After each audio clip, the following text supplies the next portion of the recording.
Golden day YouTube চ্যানেলে তোমাদের আরও একবার স্বাগত। আজকে আমরা সপ্তম শ্রেণীর গণিতের কোষে দেখি 1.1 কন্টিনিউ রাখবো, পেজ নাম্বার 4। তো দেখো, আমরা আগের ক্লাসে ঠিক 5 পর্যন্ত অঙ্ক করেছি। তো আজকে আমাদের শুরু হবে 6-এর দাগ থেকে। তো 6-এর দাগে আমাদের কি অঙ্ক রয়েছে এই পেজের? একটি বাক্সে 12টি চিনির প্যাকেট আছে। প্রতিটি প্যাকেটের ওজন বলা হয়েছে 2.84 কিগ্রা। বাক্স ও প্যাকেটগুলির মোট ওজন 36 কিগ্রা। হিসেব করে দেখি বাক্সটির ওজন কত। তো এই অঙ্ক আমরা কিভাবে করব? তো দেখো, একটি বাক্সের মধ্যে কটি চিনির প্যাকেট আছে? না, 12টি চিনির প্যাকেট আছে, আর প্রতিটি প্যাকেটের ওজন 2.84 কিগ্রা। তাহলে আমি লিখব বাক্সের মধ্যে যে চিনির প্যাকেটগুলো রয়েছে তার মধ্যে একটি প্যাকেটের ওজন কত। একটি প্যাকেটের ওজন কত? না, একটি প্যাকেটের ওজন আমরা যদি লিখি, একটি প্যাকেটের ওজন কত? একটি প্যাকেটের ওজন কত আমরা বলবো? একটি প্যাকেটের ওজন আমাদের বলা হয়েছে 2.84 কিগ্রা। একটি প্যাকেটের ওজন 2.84 কিগ্রা। তাহলে এইরূপ 12টি প্যাকেটের ওজন কত, যেটা বাক্সের মধ্যে রাখা আছে? তাহলে 12টি প্যাকেটের ওজন কত হবে? 12টি প্যাকেট মানে চিনির প্যাকেট অবশ্যই, সেই প্যাকেটের ওজন 2.84। একটির ওজন যা হবে 12টির ওজন তার 12 গুণ হবে, মানে 12 গুণ করতে হবে। তাহলে 12 গুণ করলে আমরা আনসার পেয়ে যাব। তো দেখো, 2.84 তার সাথে 12 গুণ করব। তো তার সাথে যদি আমরা 12 গুণ করি তাহলে আমরা কি পাবো? তার সাথে যদি 12 গুণ করি 2.84, এর সাথে যদি 12 গুণ করে ফেলি তাহলে কি হবে? 4 দুগুণে 8, 8 দুগুণে 16, 6, হাতে 1, 2 দুগুণে 4 আর 1 5, আর এখানে তোমার 4 1 দিয়ে গুণ করলে 8 2। এবার যোগ করে ফেলো, যোগ করে ফেললে কত হবে? তো দেখো, গুণটা নিশ্চয়ই তোমরা বুঝতে পারছো। তো গুণটা আমি আরও একবার দেখিয়ে নেব যে 4 দুগুণে 8, 8 দুগুণে 16, 6, হাতে থাকে 1, 2 2 4 1 5, আর এখানে তোমার 4 1 4, 8 1 8 2। যোগ করে ফেলো, যোগ করলে 8, 6 4 12 2, 6 4 10, 6 4 10, 10 0, হাতে 1, হাতে 1, তার মানে তোমার এখানে হলো 9 আর 5 14, 4, আর হাতে 1 3। এবার এর দুটোর আগে দশমিক আছে বলে দুটোর আগে দশমিক বসবে, তার মানে 34 দশমিক, আমরা বলবো 34.08 কিগ্রা। 12টি প্যাকেটের ওজন হবে 34.08 কিগ্রা। তাহলে এখন আমাদের প্রশ্ন, দেখো, প্যাকেটগুলো সহ বাক্সের ওজন হচ্ছে 36 কিগ্রা। আমরা কি লিখে নেব? আমরা লিখে নেব প্যাকেটগুলো সহ, আমরা যদি লিখি প্যাকেট সহ বাক্সের ওজন, 12টি প্যাকেট সহ, অবশ্যই 12টি প্যাকেট সহ, 12টি প্যাকেট, 12টি প্যাকেট সহ, 12টি প্যাকেট সহ বাক্সের ওজন কত? 12টি প্যাকেট সহ বাক্সটির ওজন কত হচ্ছে? বাক্সের ওজন সমান 36 কিগ্রা। তো দেখো, যখন 12টি প্যাকেট সহ বাক্সের ওজন হচ্ছে 36 কিগ্রা, শুধু 12টি প্যাকেটের ওজন হচ্ছে কত? 34.8 কিগ্রা। তাহলে এখন শুধু বাক্সের ওজন কত? নিশ্চয়ই এই 36 থেকে এটাকে মাইনাস করতে হবে, কারণ 12টি প্যাকেট সহ বাক্সটির ওজন হচ্ছে 36 কিগ্রা। তাহলে 12টি প্যাকেটের ওজন যদি এইটা হয়, তাহলে 12টি প্যাকেটের ওজন যদি আমি 36 থেকে বিয়োগ করে দিই তাহলে কিন্তু আমি বাক্সের ওজন পেয়ে যাব, শুধু বাক্সের ওজন। তাই আমি লিখে নেব অতএব শুধু বাক্সের ওজন, অতএব শুধু বাক্সের ওজন কত হবে?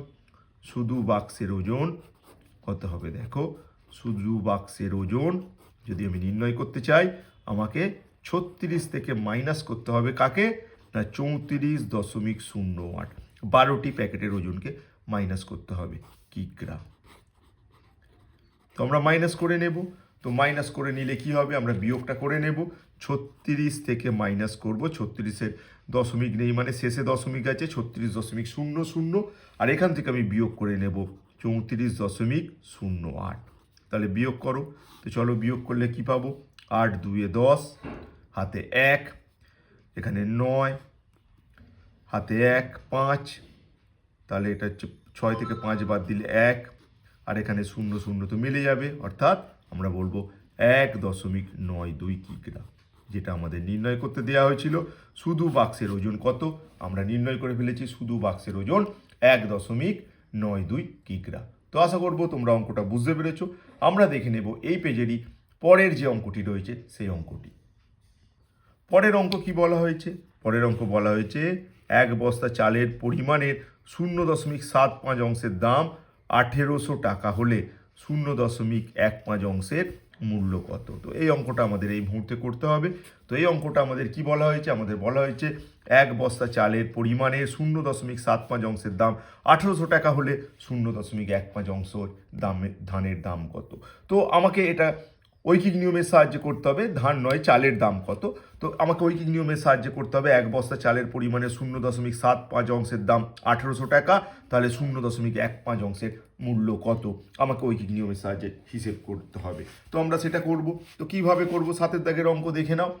তাহলে ঠিক আমরা লিখব 0.75 অংশের মূল্য আমাদের বলে দেয়া হয়েছে। 0.75 অংশের মূল্য কত বলা হয়েছে? দেখো 0.75 অংশের মূল্য আমাকে বলা হয়েছে 1800 টাকা। আমি লিখে নেব 1800 টাকা। 0.75 অংশের মূল্য 1800 টাকা। তাহলে 1 অংশের মূল্য কত? 1 অংশের মূল্য কত সেটা আমাকে নির্ণয় করতে হবে। তাহলে দেখো 1 অংশের মূল্য বার করতে গেলে আমাকে এটা দিয়ে ভাগ করতে হবে 0.75 টাকা। আর আমাকে তো এখন নির্ণয় করতে হবে 0.15 অংশের মূল্য কত।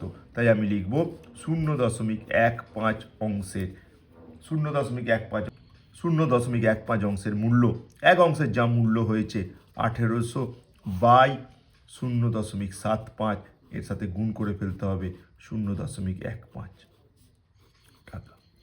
তো এবার আমি যদি এই দশমিক তুলে দিলে এখানে একটা 100 আনতে পারি, কারণ দশমিকের পর দুটো ডিজিট আছে।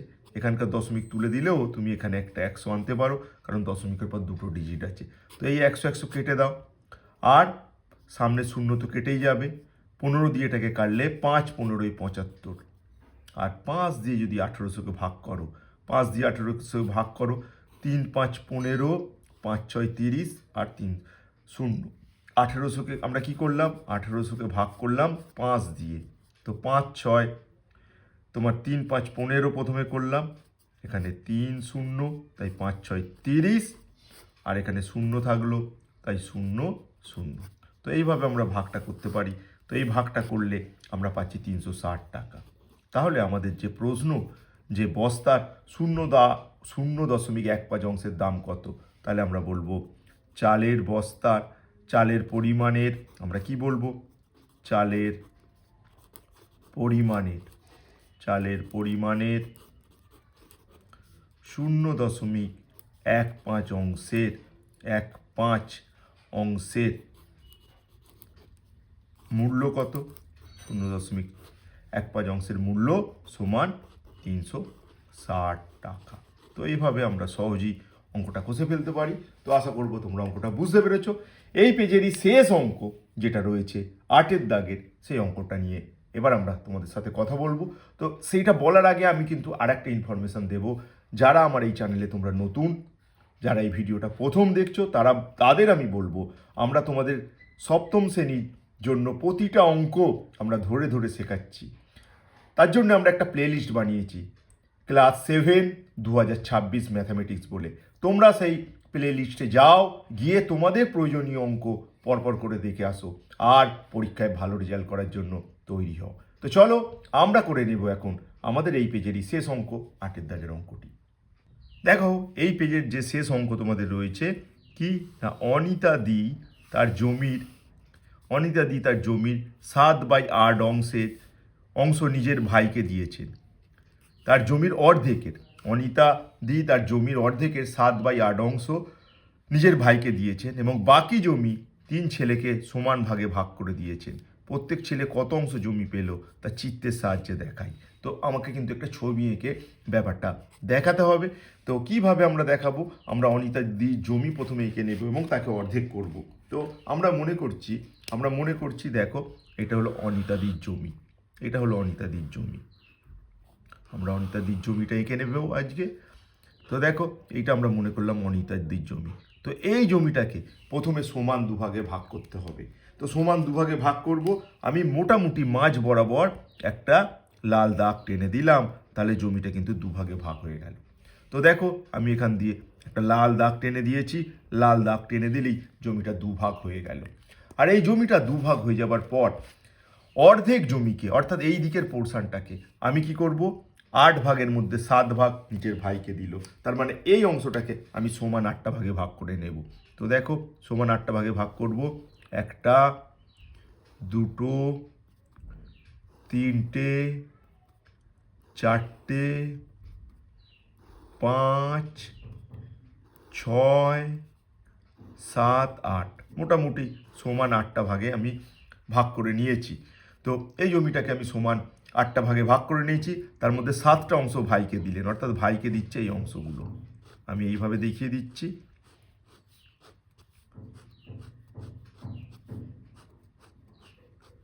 কটা হলো দেখো, 1 2 3 4 5 6 আর 7।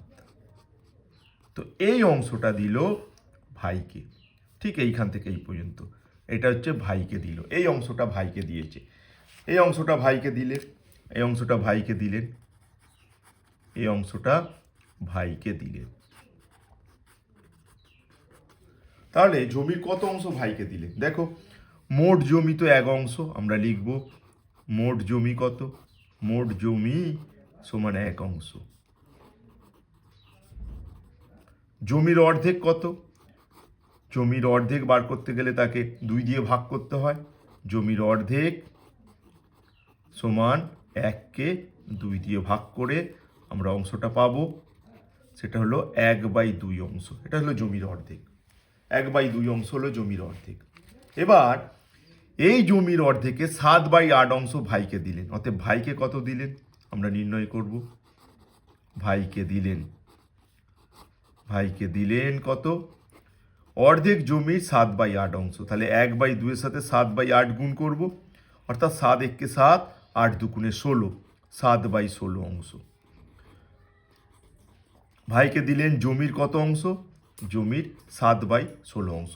কিন্তু এখানে আমরা তো দেখছি 8টা ভাগ, তার মধ্যে 7টা ভাগ ভাইকে দিয়েছে, তাহলে 16টা ভাগ কোথায় আমরা দেখতে পাবো? 16 ভাগের মধ্যে 7 ভাগ দিয়েছে। তুমি যদি এই রেখাটাকে বাড়িয়ে দাও, এই রেখাগুলোকে বাড়িয়ে দাও, এই রেখাগুলোকে যদি বাড়িয়ে দাও এক এক করে, এই রেখাগুলোকে বাড়িয়ে দাও, তো দেখো এখানে কিন্তু টোটাল 16টা অংশ রয়েছে, এইদিকে 8টা, এদিকে 8টা। সেই 16 ভাগের মধ্যে আমরা এখানে যে নীল রঙের দাগ করে দেখিয়েছি, এই অংশটা ভাইকে দিয়েছে, অর্থাৎ 16 ভাগের মধ্যে 7টা ভাগ জমির ভাইকে দেয়া হয়েছে। তাহলে বাকি জমি কত, বাকি জমি কত পড়ে আছে? তো সেইটার হিসেব আমাকে করতে হবে। বাকি জমি পড়ে আছে কত? তাহলে বাকি জমি দেখো, টোটাল জমি তো 1 অংশ, তার মধ্যে ভাইকে দেওয়া হয়েছে 7/16 অংশ, তাহলে বাকি জমি কত? 1 থেকে 7/16 কিন্তু মাইনাস করতে হবে। তো 7/16 মাইনাস করো, তো 16 মাইনাস করলে কত হবে?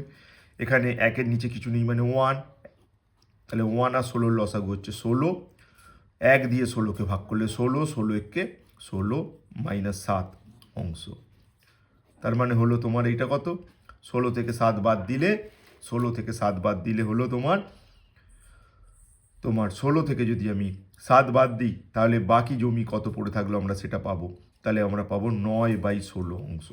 দেখো 9/16 অংশই জমি পড়ে আছে, এখানে একটা পড়ে আছে আর এইদিকে 8টা, তাহলে কত পড়ে আছে? তাহলে জমির কত অংশ পড়ে আছে? তো দেখো এখানে একটা অংশ আর এখানে 8টা, টোটাল 16 ভাগের মধ্যে 9টা অংশ পড়ে আছে। এই জমিটাকে সমান 3 ভাগে ভাগ করা হবে। অতএব প্রত্যেক ছেলে কত অংশ পাবে? প্রত্যেক ছেলে পাবে, প্রত্যেক ছেলে কত জমি পাবে? প্রত্যেক ছেলে পাবে জমির কত অংশ? পাবে জমির কত অংশ না, এই যে 9/16, একে 3 ভাগে ভাগ করা হবে। তো ভাগ এই ক্ষেত্রে আমরা কিভাবে করব? আমরা কিভাবে এটা ভাগটা করব? তো আমরা এই ভাগটা করার জন্য কি করব? আমরা ভাগটা করার জন্য দেখো এই 3টাকে আমরা উল্টে গুণ করব, অর্থাৎ 9/16, এর নিচে কিছু নেই মানে 1, উল্টে গুণ করো 1/3 অংশ। এটাকে কাটো 3, অর্থাৎ 16 ভাগের 3 ভাগ করে পাবে প্রত্যেক ছেলে। তো সেটা আমরা কোথায় দেখাবো? তো দেখো সেটা আমরা কোথায় দেখাবো? আমরা যদি এরকম ডট দিই, এই একটা অংশ, এই ডট দিয়ে আমরা দেখাচ্ছি, দেখো ডট দিয়ে দেখালাম। এই ডট দিয়ে যেটা আমরা দেখালাম, এইভাবে ডট দিয়েছি যেটা, সেটা কার অংশ? না আমরা বলতে পারি ডট দিয়ে যেটা দেখিয়েছি সেটা হলো এই যে 16 ভাগের মধ্যে তিনটে অংশ, এটা হচ্ছে প্রথম ছেলের। তারপর আমি ধরো এখানে ক্রস দিয়ে দেখাচ্ছি তিনটে অংশ। এই একটাতে ক্রস দিলাম, রেড ক্রস। এটা কার জন্য? এই যে রেড ক্রস দিয়ে যেটা দেখিয়েছি, রেড ক্রস, এটা হচ্ছে দ্বিতীয় ছেলের। আর এখানে আমি রাইট সাইন দিয়ে দেখাচ্ছি, ধরো এইভাবে রাইট সাইন দিচ্ছি, টিক বা রাইট যাই বলো, এটা হচ্ছে তৃতীয় ছেলের। আমরা এখানে টিক দিয়ে যেটা দেখালাম সেটা হচ্ছে তৃতীয় ছেলের অংশ, তৃতীয় ছেলে।